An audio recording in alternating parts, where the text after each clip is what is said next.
Pernah gak sih kalian tuh mikir, kenapa ya Adolf Hitler tuh benci banget sama orang Yahudi? Bahkan saking bencinya tuh guys, ada jutaan orang Yahudi yang berujung meninggal. Ternyata kebencian itu gak cuma sekedar alasan politik teman-teman. Soalnya sudah dipupuk sejak Hitler tuh masih kecil. Penasaran alasannya apa? Hai, gue Andre dari Calon Sarjana, dan mari deh guys langsung kita bahas. Lebih dari 6 juta orang Yahudi dibantai secara sistematis waktu zamannya Hitler. Ada yang ditembak, ada yang disiksa, ada yang dikirim ke kamar gas, bahkan banyak juga yang jadi kelinci percobaan.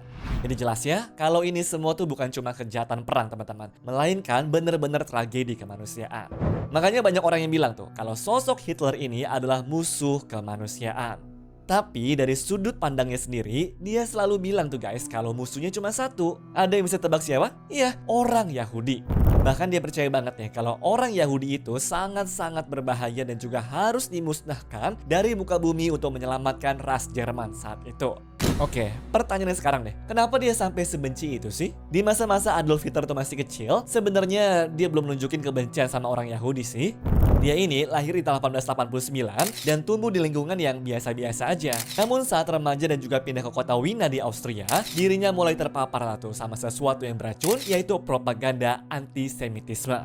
Apa itu antisemitisme? Simpelnya begini, kebencian tanpa alasan terhadap orang Yahudi hanya karena mereka adalah Yahudi. Jadi kalau ada orang yang gak suka, marah-marah, atau jahat ke orang-orang Yahudi cuma karena mereka tuh adalah orang Yahudi guys, itu namanya adalah antisemit. Seringnya sih mereka tuh ngejek orang Yahudi karena agamanya, lalu nyalain semua masalah ke orang Yahudi padahal nggak ada buktinya. Bahkan mereka juga kadang dilarang nih teman-teman untuk sekolah, kerja, atau tinggal di daerah tertentu ya. Itu teorinya. Mungkin kalau di zaman sekarangnya sama aja tuh guys kayak benci seseorang nih cuma karena warna kulit lah, sukunya lah, atau agamanya juga. Nah, kebetulan di Wina wali kotanya saat itu adalah Kurt Luger yang juga anti-Yahudi yang sangat vokal teman-teman. Banyak yang percaya saat Hitler hidup miskin dan juga gagal jadi seniman di kota inilah bibit-bibit kebencian itu mulai tumbuh di kepalanya. Namun, ada satu teori konspirasi yang mengubah semuanya teman-teman.